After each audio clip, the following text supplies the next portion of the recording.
Oh.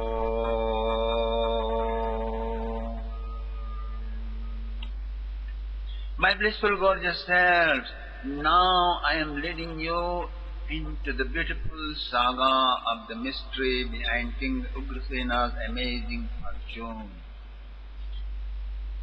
Ayam marto raja kena punnena bhutale yadavendro ma buddhi ugraseno babhuva yasya Sri Krishna Chandropi sahayo buddhare swayam tasyaho mahimanam me bruhi devarshi sattama. O great sage, who was this King Ugrasen? What great noble deed he performed which rewarded him with such a great fortune that Almighty Lord Sri Krishna himself was always at his disposal to help him in all his undertakings. Listen, O King.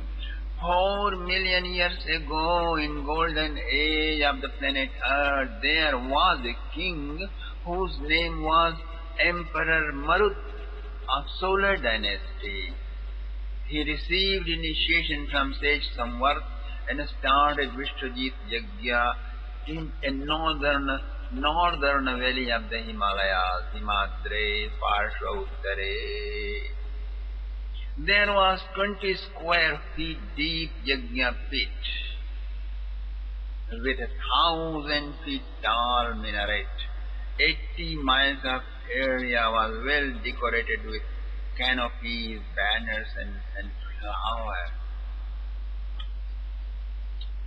Full of Yajna's busy schedules and festivity, it was noising, echoing. All pots and cups in that yajna were made of gold. 2.5 million people participated in that yajna. Blazing fire of yajna rose high and oblations were offered in billions, with current of clarified butter as thick as elephant trunk for many years.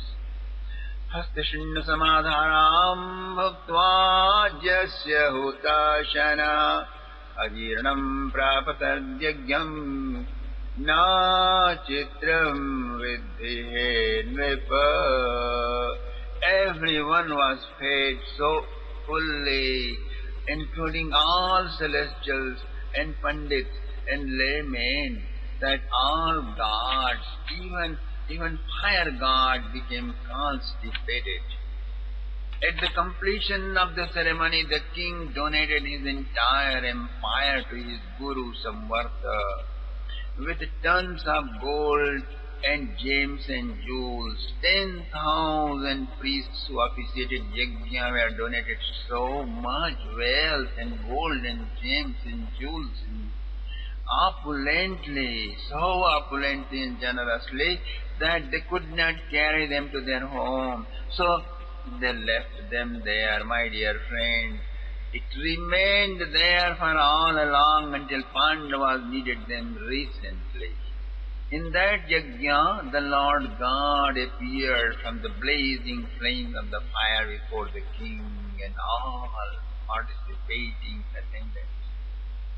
King was filled, emperor, tears of love shone and brightened his face. With folded palms in reverence, he worshipped and prayed. Prayed and prayed and prayed. And Lord God spoke sweetly and smilingly, "O King, you satisfied me completely. Ask for any benediction you wish." And the king requested, my dear friends, for his devotion, "My Lord, give me the love for your lotus feet, love for your own kinsmen, love for your devotees, that's all I want." Then the God said, "King, ask something more." And he insisted him thrice. And then king said, Vaikunthalokam kurutadharatale rakshasthitam mam nijabhaktavatsala tasmin pure bhaktajanai paraisaha. Please bring your Vaikuntha-lok residence on the planet Earth. King asked at last to the Lord. Bring your Vaikuntha-loka, your transcendental divine abode, onto the planet Earth, where I shall live with your devotees, and you will be our Savior, O Lord. Can you give me that? And Lord God smiled and He promised. In this same Manvantara, O King, after 28 cycles of Mahayugas, when it will pass away and the copper age will come, then it will happen. Until then, you should reside in the heaven with Indra. It is the same legendary mighty Emperor Marutta who was born. He was born as Ugrasen, and Lord Krishna did everything for the king whatsoever he requested him for. So, pattern of your action lingers on life after life, life after life. Now old past life patterns came upon the king to do the same. The same what? Same yajna, my dear friend. And the king said, Holy Sire, King Ugrasen, in his assembly, among all attendants where Sri Krishna was also sitting and Naradji was also sitting, he asked, Holy Sire, you are traveling all over the world, you are the wisest men, experts in the Vedas, and you know the history of all planets from beginning up till now.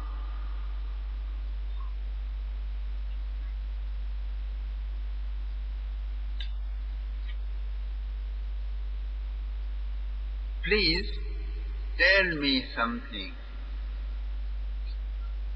As soon as Naradji arrived, the king and all important dignitaries worshipped him royally with utmost honor. He was offered a high throne and worshipped richly, feelingfully. What is the fastest way for my enlightenment?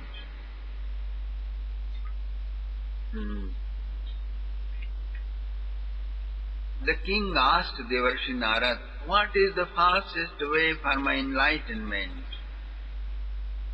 His Majesty Naradji said, his voice echoed in that assembly, and all members stood silently looking at his face, listening to him. You are fortunate, Naradji says. You have the protection of Lord Sri Krishna and Balaramji. The methods of enlightenment vary according to the credibility of the striver. Layman's method of holy men's method cannot be applied on you. The supermost, the highest being as you are, not less than Asvamedha Yajna can help you. Only the most powerful king can do it. So that's the path for you. O Krishna! Now, the king turned towards Lord Krishna and he said, I want to do Asvamedha Yajna. The old king looked at Krishna expectantly, my dear friends, as if he is a child. And Krishna is his great-great-grandpa. And Lord Krishna said, sure, His Majesty, you must immediately start Asvamedha Yajna. The king looked at Naradji And he said, listen, O king, you must first obtain an appropriate horse. There are three kinds of horse useful for the sacrifice. One red face, yellow tail, and all white, with blue ears. This is the best. All body white and only right ear blue. This is second class choice. All white body and both ears blue is third choice.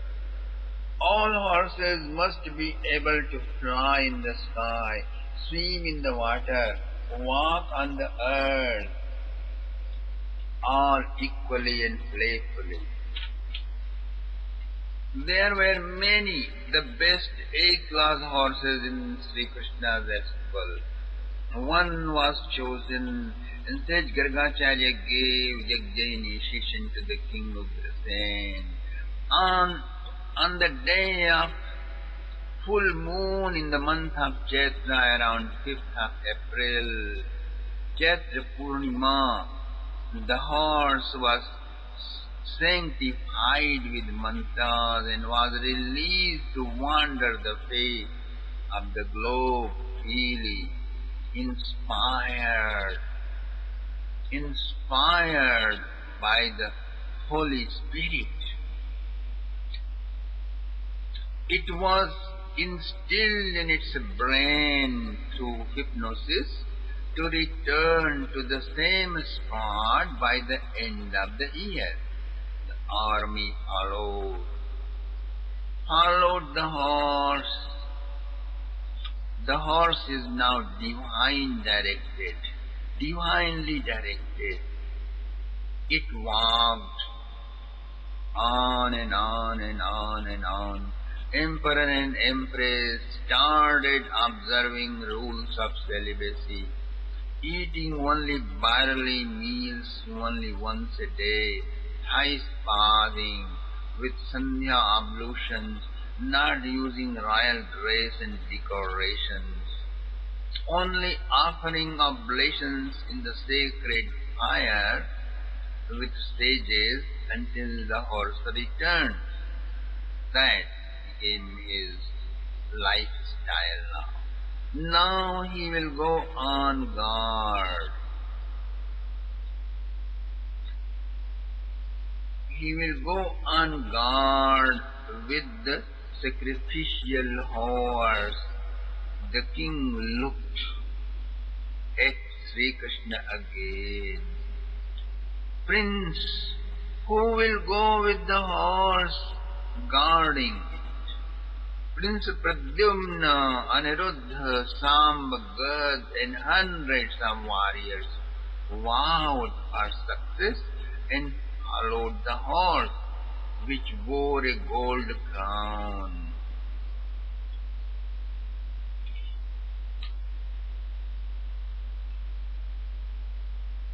O His Majesty, your wish to perform Asvamedha Yajna is indeed a sacred one, because through the excuse of world conquest, the wisdom of life, the art of living, the ways of enlightenment will be well known throughout the world.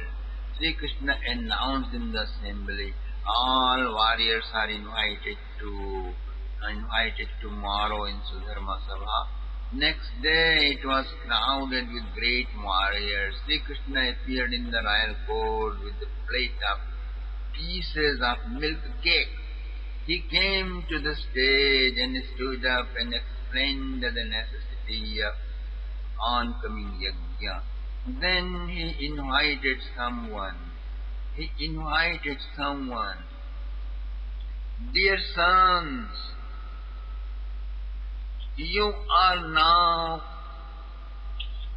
180,000 of you. I want one of you to come forward, who considers the world conquest as a piece of cake. Any one of you who considers the world conquest as a piece of cake, please come forward. Please step forward and pick up a piece of milk cake from my plate. Then he looked around expectantly. There was pin drop silence. He invoked valor. Dear friends, far more precious than this body is one's true self, Atma. Ignorance of it causes identity crisis. Once a country, a culture, a civilization, a religion is lost in the mire of false identity, they turn large population just body conscious materialists, racing headlong to fall in the ditch of destruction through, through world wars. To save an individual from death is the great noble deed. To save someone from ruining one's life is greater noble deed.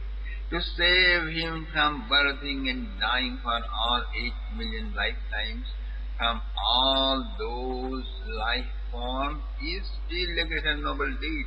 Now, through our efforts, we are going to save the humanity throughout the globe.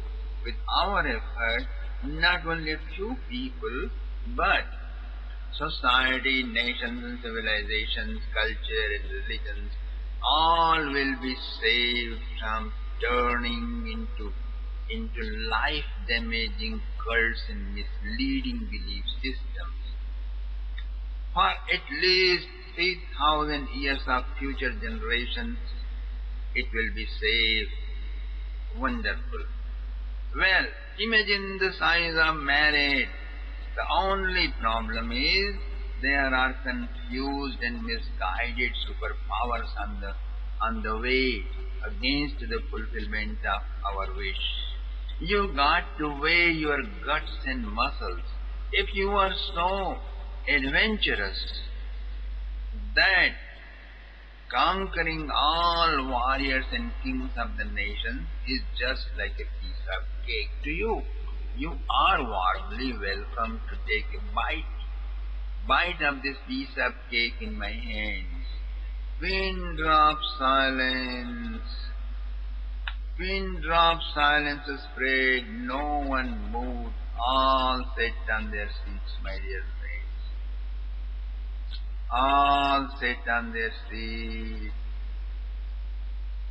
Breathlessly, King of Ugrasen looked left and right. After 5 minutes of silence, there came Prince Pradyumna. He walked up straight, majestically, and picked up the piece of cake and ate relaxingly. He announced, I can do it by your blessings, O my Lord, Father. Then he picked up the remaining pieces of milk cake from Lord Krishna's hand and shared them with Aniruddha and Samba and Gada and Charusen and invited them to join him. Great cheers rang with prolonged applause. Soon said Gargacharya stood up and tied in his arm an amulet of Krishna Kavach and Krishna Yantra. Lord Krishna gave him a new arrow case and a new bow like his own Sharanga bow. King gave him a shining sword. Baldev gave him an armor. Indra came with celestials and each of them gave him different gifts. And they all turned him invincible. Now, as the ceremony completed, the horse moved. Prince Pradyumna followed with all warriors. Flowers showered on, music echoed. As they reached the border, Sri Krishna announced, all glories to you, my warriors. I am with you. All you need to take care of is never shoot at lunatics, overdrunk, confused, sleeping ones, who is of tender age, who is a woman, who has taken refuge, who is scared, who is escaping, who has no weapon to fight with you. Just don't kill, don't shoot at these people, okay? That's my standing command, standing order, okay?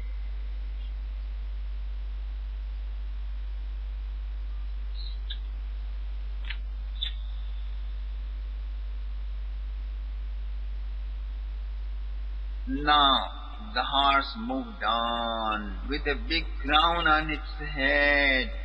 It was inscribed on it, "This is the horse of Yajna of Emperor Ugrasen.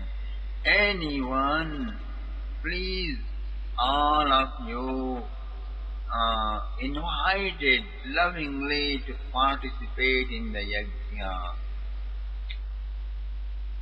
This Yajna is unproclaimed proclamation of universal brotherhood, the world peace, and establishment of righteous justice and freedom of each individual. Anyone who does not accept, who does not like it, are challenged. They may catch hold of our horse, and then a battle will be fought. We are open. We are open to your superiority if you will. But, my dear friends, great peace, world peace is the message of our journey. Therefore, we humbly request you to join us. And you are invited in our yajna. Most of the kings welcomed them, my dear friend, but Niladhwaj, the prince of Mahishmati, fought. He was defeated. He went to his meditation room and yelled at Lord Shiva, "You gave me a false boon of invincibility. O Lord, why did you cheat on me?" And Lord Shiva appeared and consoled him. "Look, my dear, invincibility does not work if you strike against God himself. My boon is still effective on all except God and his people, okay? I do not know anyone else as God except you." King said, and Lord Shiva said, "Yes, you have to recognize me in my various forms. Krishna is me myself. Aniruddha, who defeated you, is his plenary portion. So I am not out of him. You have great opportunity. Welcome them, host and feast and serve them." Lord Krishna vanished. The prince and his ministers came out of the fort, and lots of tributes they were accepted. The army rested for a while, then they marched further with the king. As a rule, that loser has to accompany the winner in the campaign. Then the horse was held by the king of Kushiner state. The fort of Champapuri was so proud of its missiles. Yadava warriors leaped the walls, fought. King Hemangad appeared with gifts and joined the army. Horse entered the garden of the princess of the lady's empire. Youthful maiden Surupa caught hold of it and ordered her lady army for the battle. Aniruddha fell, he fell in inner religious conflict, which is called Dharma Sankat, because a man of honor never fights with a lady whatsoever. Princess demanded, "Marry me up or get ready for fearful battle." Aniruddha explained, Right now I am on a mission for a year, Her Majesty. As soon as it is completed, I'll marry you. And she okayed and returned the horse. Near Rameshwaram, when the horse was drinking water, a demon named Bhishan came and kidnapped it through space and bound it in his island in Lanka. Aniruddha was provided with an airplane by Indra. He flew with his small army. Fearful battle ensued. Hit by demons' mass, Aniruddha fainted, but by the dash of heavy mace of Gada, Bhishana also fainted. Narada informed his father Baka, who was meditating in the forest. He was so dreadful to look at that Yadava warriors ran helter-skelter. He was holding 2 elephants in both hands and was devouring them raw. One time this way, another time that way, taking one bite on left, another bite on the right. After a ferocious war, the demon Baka fainted. Both were under arrest. Upon Bhishana's awake, he was ordered to join them in the world conquest. Please forgive me, father is still in coma. As soon as he wakes up, I take permission to come. All warriors flew through the airplane and landed on the mainland. Horse began wandering freely. King Anuvind captured the horse in Ujjain, my dear friend. And when the army of Yadava prepared to fight, both princes surprised them by saying, "We have caught it not to fight but to meet our relatives and friends. Where is my sister? Please rest a while in our palace." Mother Rajadi Devi was filled with joy to see her grandson. She gave a hearty feast. The new generation was extremely respectful to different places where Lord Krishna and Mitravinda had their Swayamvar pastime.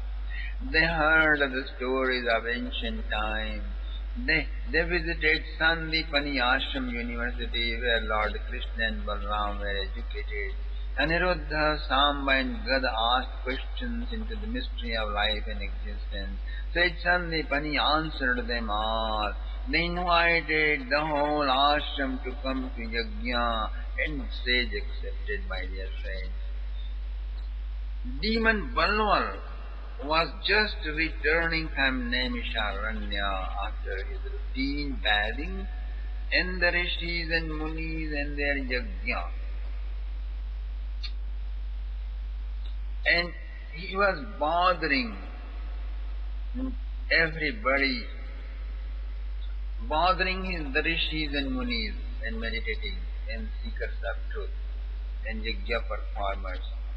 He saw the horse in Prayag drinking water at the union place. He picked it up and rose into the sky and sped to the southeast. Warriors were worried. They felt lost, and Naradji came and told them that the demon has stolen it away. He lives in Andaman Island. Those days it was called Panchajanya Dweep. As they hurried to rush, Naradji warned, "Watch out, he has satisfied Lord Shiva through long meditation. He has blessed him to fight for him in the battle whenever it is needed."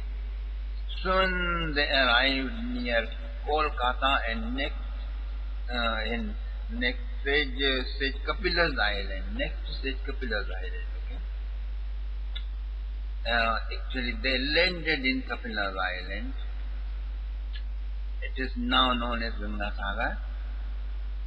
He welcomed them with big smile and instructed them to make a bridge of arrows all the way to Andaman Island. Soon Samba and Aniruddha built 8 mile wide and 1,000 miles long strong bridge. The army reached the island. Soon the war began. Maya was a relative. He advised Balwal to return the horse to its owner. If you are afraid, go back to your home. I don't insist you to fight. Soon in 3 days war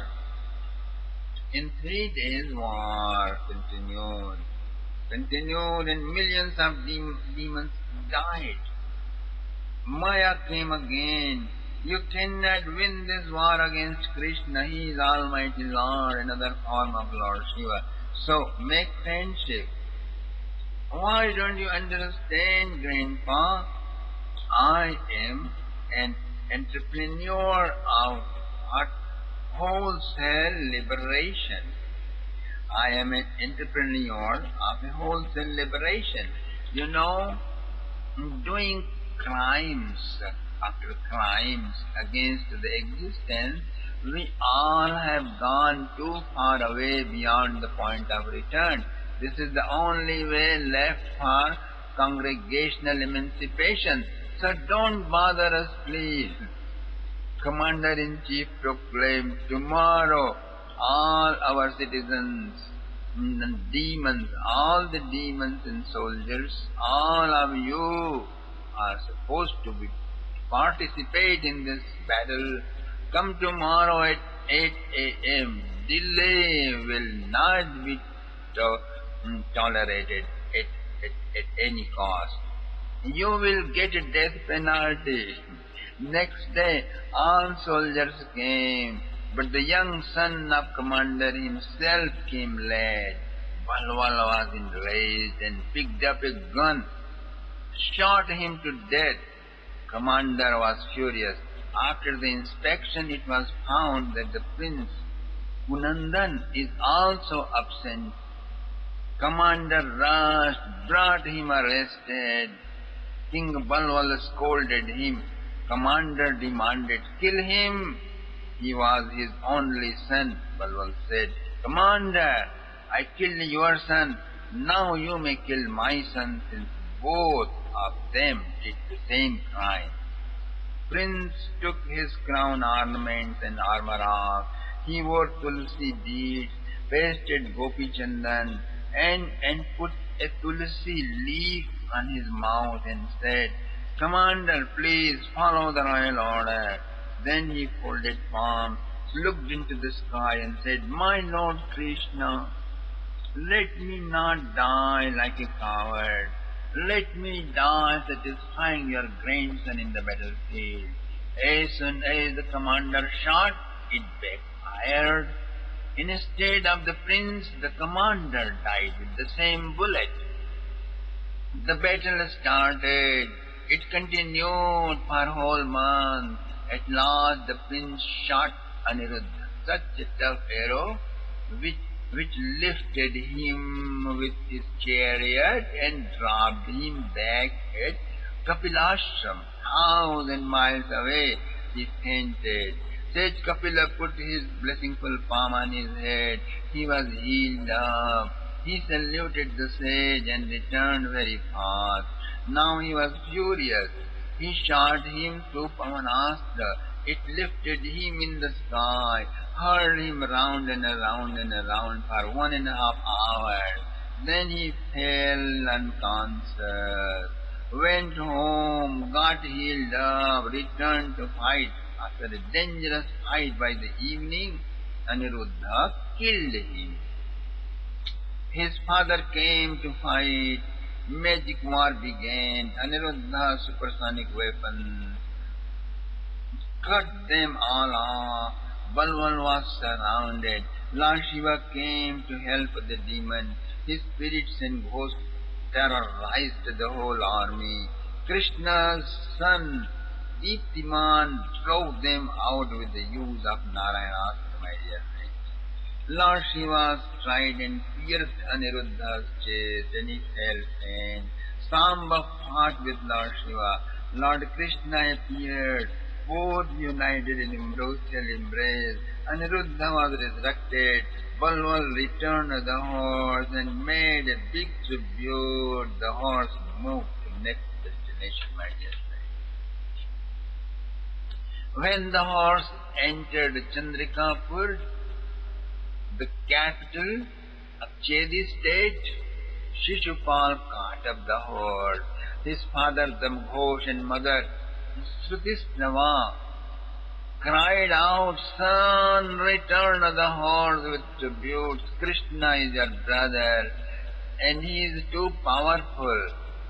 Dwarka is our relatives. Let there be no war between Yadavas and Chandelal." And Shishupal said, "No, Krishna is my enemy. I will fight with him. If you resist, I will arrest both of you and put you in the prison as Kansa had done." Threatening thus to all well-wishers, he organized his army and came to fight. Darkness spread out. Satyaki shot Dyuman dead. Kritavarma threw Shakta 8 miles away. Bhanu sliced the heads of Ranga and King. Shishupala shot Brahmastra which he had learned from sage Dattatreya. Then Pradyumna withdrew it with his Brahmastra.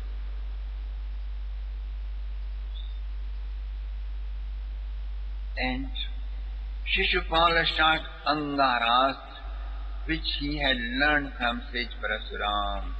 Shower of embers began. Pradyumna shot Parjanyastra. Torrents of rain extinguished the embers. Shishupala shot Gajastra which he had gotten from sage Agastya. Thousands of elephants started trampling the Yadava's army. Pradyumna shot Nrsinghastra. The lions devoured them all and vanished. Shishupala shot dozens of weapons, but they were cut down by Pradyumna. Then he jumped out with his sword. Pradyumna shot Kaladanda and crushed his sword and shield and wrapped him with Varunapash and dragged him on and on in the battlefield, my dear.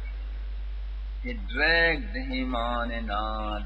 Then as he lifted his sword to behead him, Gada caught his head and said, "Brother, his destiny is to die to our father himself. We must not falsify the divine verdict." And he was left, shoved in a cage. He was left shoved in a cage. Okay? And great panic and commotion arose. Damghosh and Sutisrava came running. Pradyumna bowed down to them. "O Pradyumna, you are indeed a great warrior. Please pardon my son.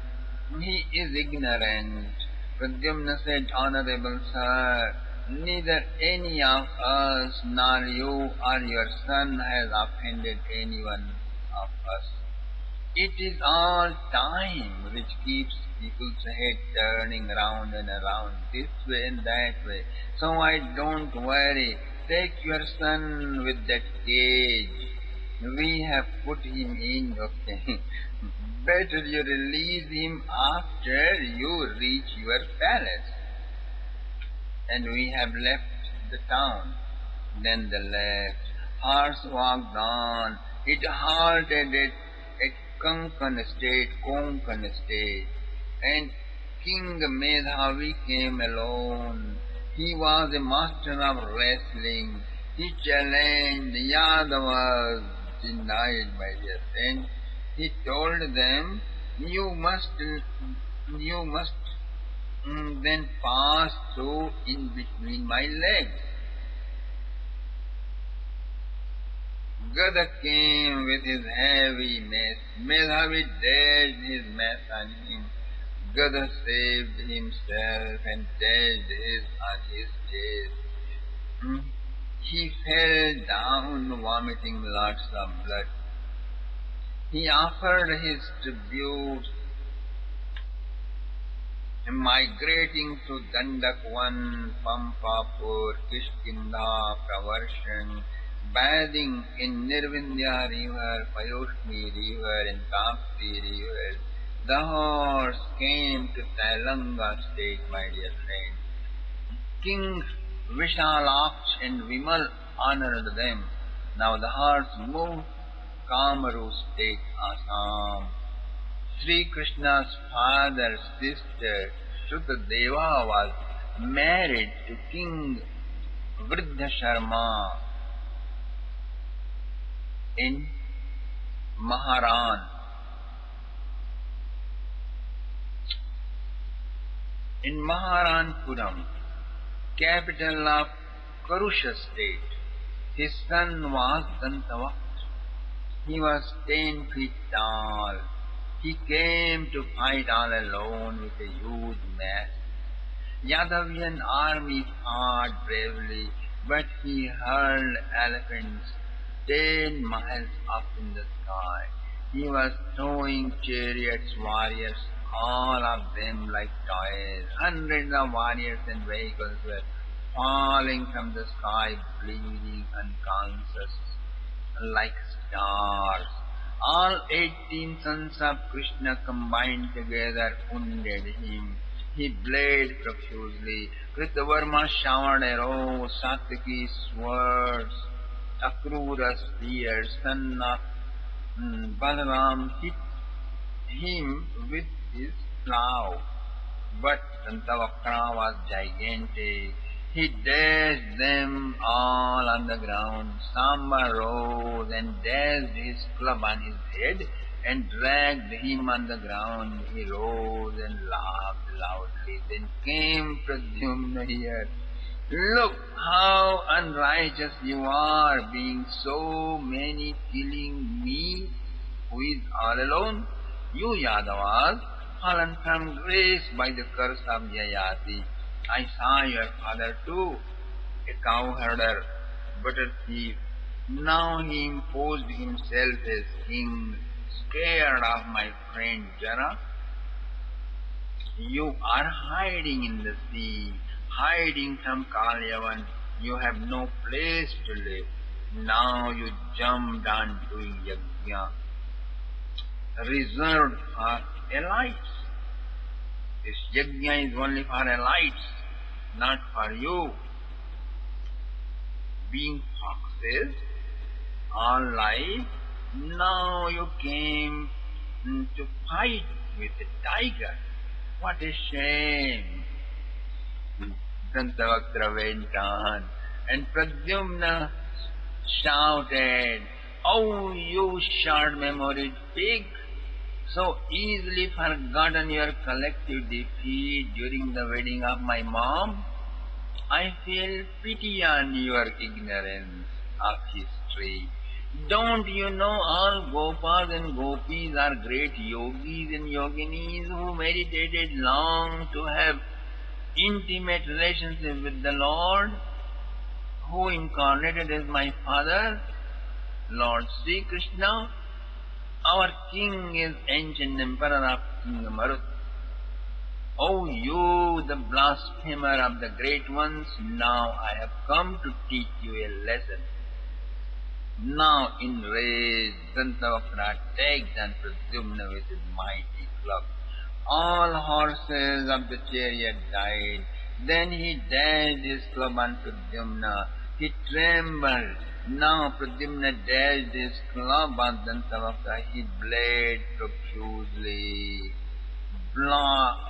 Both began to fight. Their clubs crashed and sparked. Fire emanated. Clubs broke and deafening with a deafening sound it fell down, broken into pieces.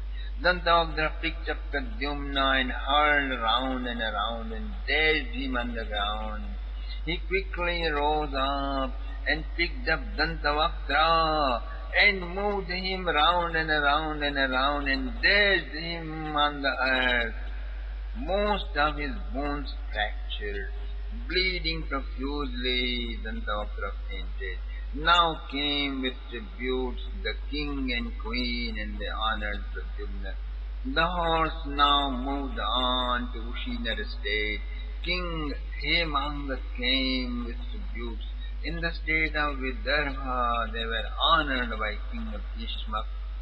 They lived and rested and dined the beautiful, palatable, delicious dinners in the Kundanpur, Empire, and in the state of Mysore, Adyar, Pradyumna saw sage Agastya on the hills of Malayachalam. The whole army bowed down to him, offering fruits and flowers, and all the best they had, all the wealth they had won so far, they offered them all to Sage Agastya. Smiling, Sage Agastya blessed them, gave them prasad, and after having a few bites on fruits, Pradyumnaji asked, Holy Sire, during the intense moments of battle, during life and death situation, I find the whole world vanished away. It does not exist really. In every intense moments of my life, I feel I am eternal and infinite. Even though it is momentary, yet it leaves so much of its reality that makes me feel that my Pradyumnaness is simply a mirage, like sun of a barren, like a sky flower. Now the question bothers me, if this world is a mere psychological projection upon which it is being projected, who is the projector? Why is it being projected? And dear sir, if I am something nameless, infinite, then why am I stuck with this concept of being Pradyumna? Your third eye is wide open, Holy Sire. A timeless yogi as you are, you seem to be omniscient. Kindly enlighten me of my Lord. And Sage Agastya smiled and he laughed wholeheartedly. And he said, Dear boy, after all, you are the son of Krishna the Great. Obviously, you cannot be too far away from the absolute truth. So it is that which is popping out in and through you. Just like sun reflects in the water, almost producing another sun in the water, as mirror reflects your face, as cobra appears as a robe in the darkness, as sand shine like water. In hot sun rays, same way, not existing really, the world still appears reflecting upon unintrospected and unpsychoanalyzed part of your psychology. It is this part of your personality which is obsessed by jumbled up ghostly concept of ego, intellect, emotion and mind is bound with the shackles, ropes, and knots of patterns of physical impulses. Now listen up. How you can get out of this mess? Just introspect, get to witness, observe whatsoever you are doing, just stay uninvolved. While warring in the battlefield, just stay uninvolved. Shooting or being shot, dashing the opponent or being dashed, winning or getting defeated, romancing with your wife at home or doing your worship. In all states of doing, just stay uninvolved as lotus leaf in the water. And you will make it, dear prince, you will make it, I know it. Holy Sire, Pradyumna, what about when involvements allure and it takes over? Sage Augustus said, then, my children, have some stamina, some guts and muscles in your bicep to not get turned into vegetables.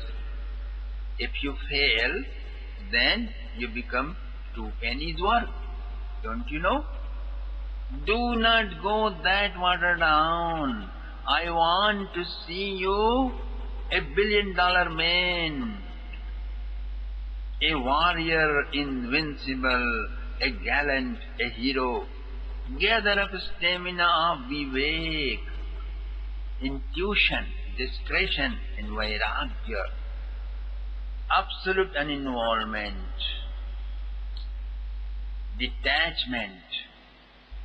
I want you to be a trillionaire in this, the greatest warrior invincible on the planet Earth.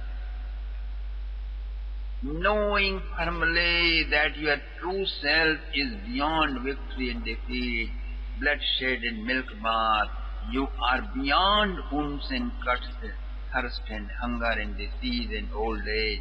You are almighty, eternal. Be established in such a true self of yours, and this same is in everybody. Therefore, go on sojourning around the globe, warring against all troublemakers and terrorists.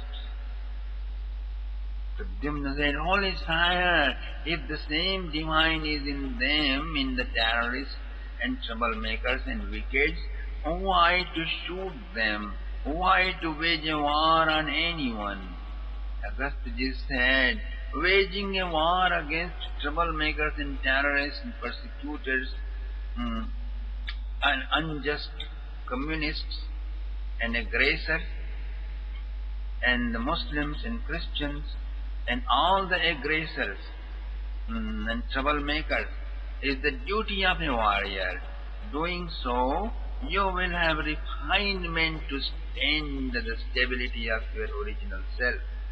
Unjust needs to be sliced down because he or she has blocked all the passages of his conscious growth.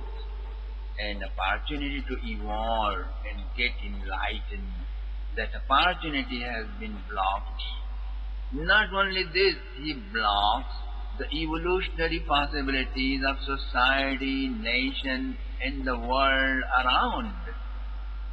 Therefore, patrolling around the globe, waging wars against those who are helpers of injustices like America and butcherers of humanity like Arabian Muslims is the best meditation for you to accomplish the highest felicity of life. Wage war, no matter what reason, false or right, wrong or right. Wage war against the terrorists. Wage war against the communists. Wage war against the terrorizing Muslims. Wage war against all confused and complicated people. Pradyumna asked, after all, who am I, Holy Sire? And sage Augustus said, dear boys, as fire cannot be found in the woods, air is not found in sands, sparkling is not bound in gem. Okay? Fire is not to be bound in the woods. Okay? Air is not bound in sands. Sparkling is not bound in the gems. Similarly, you are not bound in what you think and believe of yourself. Deny those misassumptions first of all. Sky is inside and outside both of a jar, of a house, of a thing. So are you inside the soul, causal, astral, physical bodies. So also outside as well, remaining established in absolute truth, which is your true self, just wander around the globe, patrol around the globe, enjoying, creating troubles for the unjust and unrighteous and dishonest people, because whomsoever you will destroy or punish or honor are not out of yourself. Only problem, only problem there is that they are going to grow only by being straightened out by some superpower. You are the great helper. Punisher is the great benefactor of them,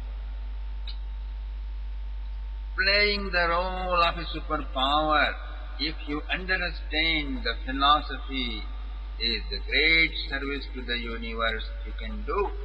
The Asvamedha Yajna is a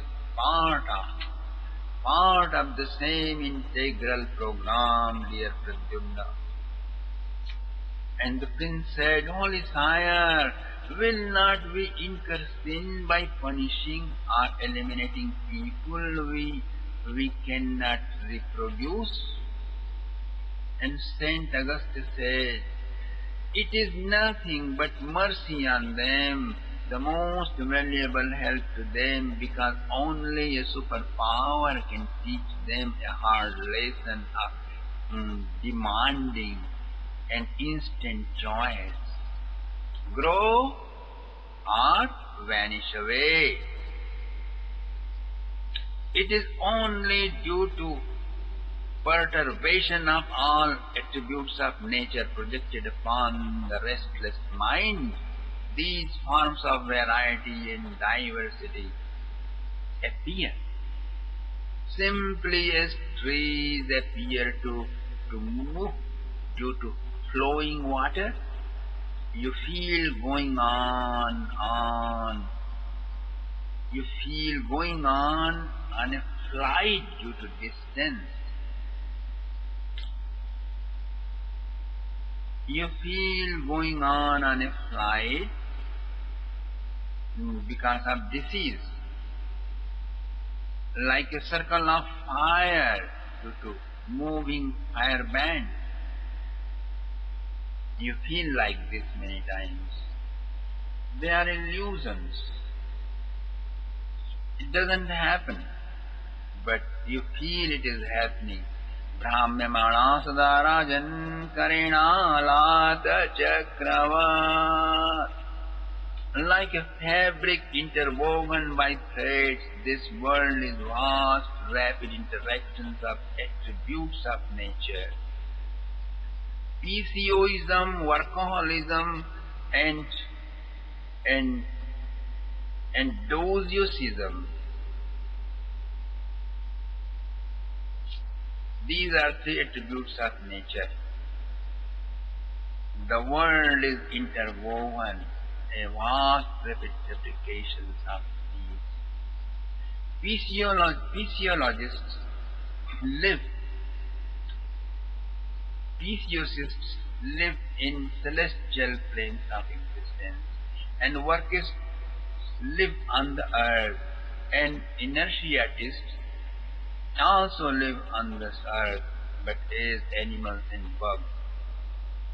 And after death, they move to those species where these vibrations are intense.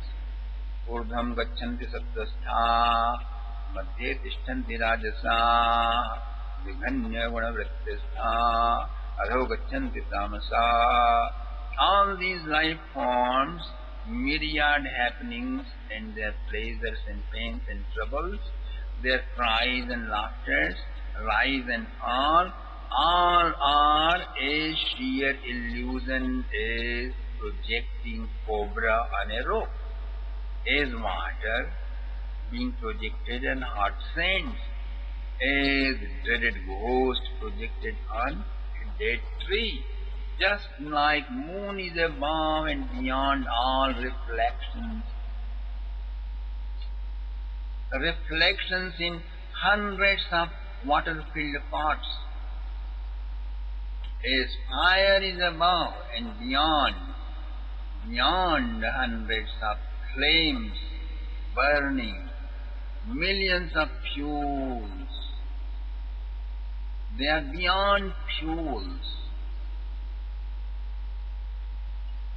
Same way, you are above and beyond all what is happening in and through this material world.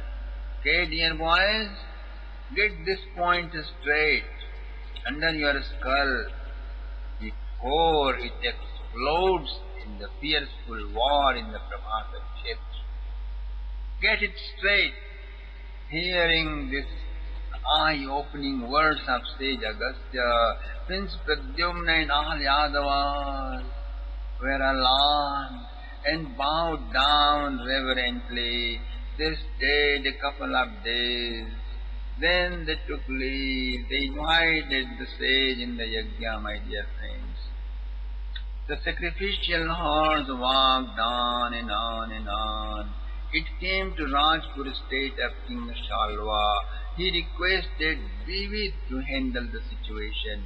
And Vivid jumped in the mid-army and started a wholesale destruction, my dear friends. Pradyumna came forward. He gave him a fist fight. Then Pradyumna grabbed him by his throat and hurled around and around and around, threw him to the south. Vivid fell 1,000 miles away with a terrible boom and fainted. Now Pradyumna came to Rameshwaram. They were brainstorming on seashore as how to approach King Vibhishan. 1,000,000 years ago, after Ravana's destruction, Lord Rama coronated Vibhishan for about 4,000,000 years. So, he was successfully ruling his magnificent kingdom, Lanka, as long as his. Now it is only just not even 1,000,000 years. At last, it was decided to send him a message. So, Pradyumna picked up his mighty bow, wrote a letter and set it with the arrow. Then he fixed that arrow on his bow and pulled it on and shot it. It flew like lightning and went straight beyond the ocean, in the palace, in the royal assembly, and fell at the feet of King Vibhishan right near his throne. They were all shocked with surprise. The minister picked it up and read the letter. And right then came Guru Shukracharya. They welcomed and honored him as he comforted on his seat. He explained how Lord Rama has incarnated now as Lord Krishna, and his son has sent this message, an invitation to participate in the yajna. And King Vibhishan was highly delighted. He showered and dressed well and picked up lots of valuable gems and jewels. Then with few of his ministers flew to the northern seashore. Like a piece of cloud they descended from the sky. All saw people of copper age, bowed down to the messenger of the Lord and offered precious tributes. Pradyumna gave them blessed gifts from Lord Krishna, whom Vibhishanji served when he had incarnated as Lord Ram, they spent exciting days talking about the culture and events a million years ago. After 3 days, Pradyumna moved to Kanchi, and to the south he saw sage Dasratha.